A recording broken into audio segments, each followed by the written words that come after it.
Bill has worked as a self-employed IT consultant for 25 years.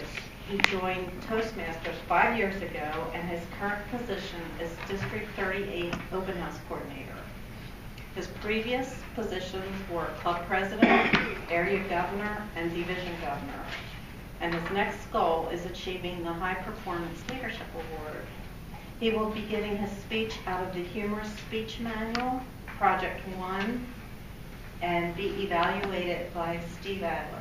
Steve, will you explain Philip's objectives in the speech tonight? Madam Toastmaster, fellow Toastmasters, welcome guests, I'll be happy to. Philip is going to be working from the Humorously Speaking Manual, you just said that, project number 1. It's warm up your audience. The objectives are to prepare a speech that opens with a humorous story, personalize the story, deliver the story smoothly and effectively, and the time is 5 to 7 minutes. Thank you. Steve.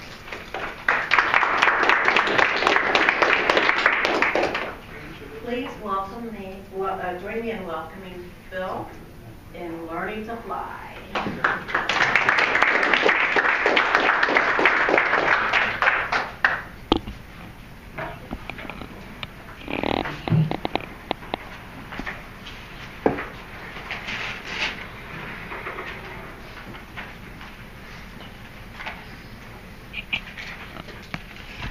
A terrible thought came to me. Had I packed my green card? 5 years ago this Thanksgiving, forgetting one item essential on a trip to China changed me. Madam Toastmaster, fellow Toastmasters and welcome guests, have you ever done anything foolish? At the airport, I need just 2 things, passport and green card. Not many people would forget one, but I managed it.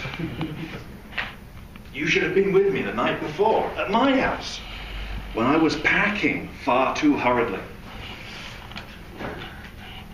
If you had been there, you would have advised me, Philip, take time to pack properly.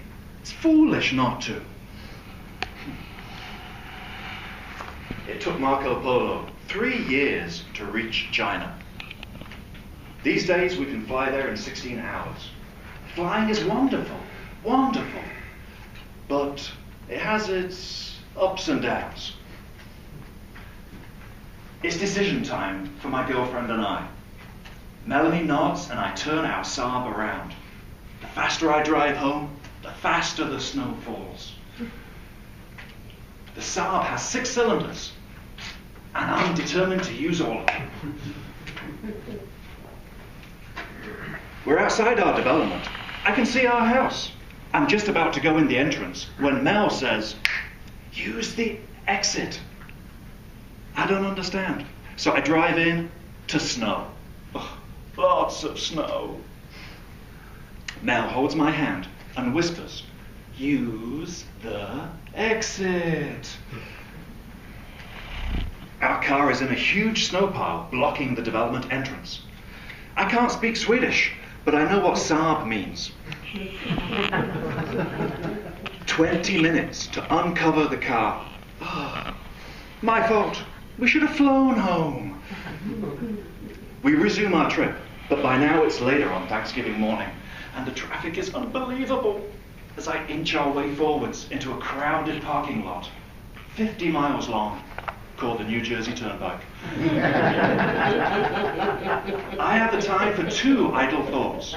First, wouldn't it be awesome if instead of heading for the airport, we could just lift ourselves up and fly high above the crowd, powered just by our ambitions?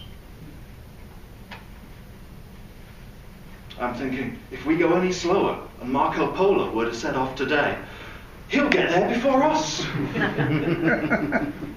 Eventually we make it to the airport. Mel runs for the terminal. I throw the car into short-term parking, where the daily rate is a very reasonable $327.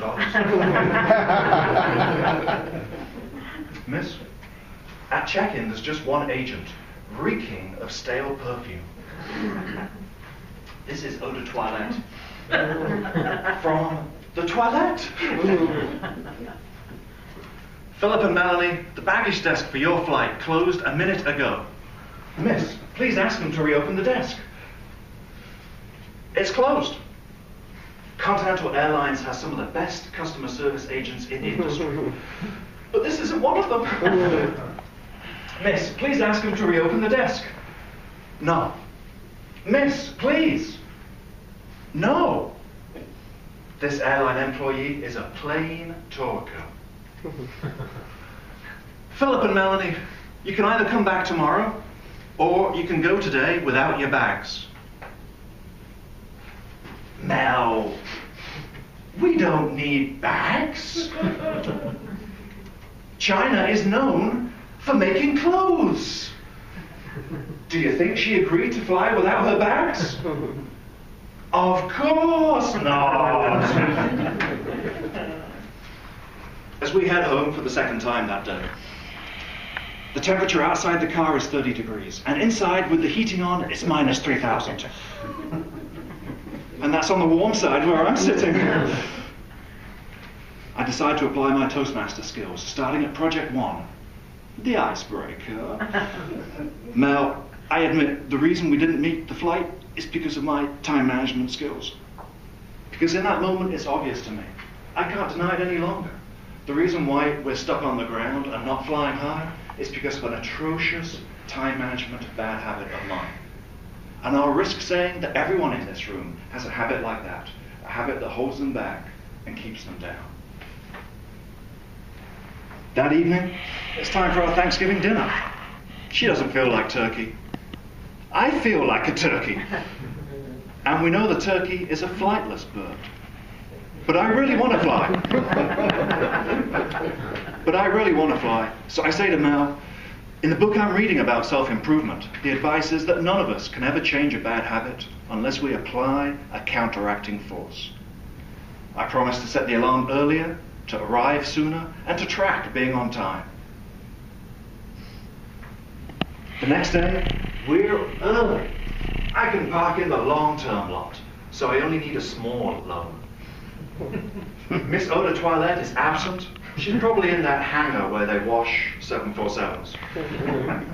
The flight is great. China is great. Mel is great. And every time I look in the mirror, I see not wings, but a bad habit becoming smaller, and my chance to fly growing bigger.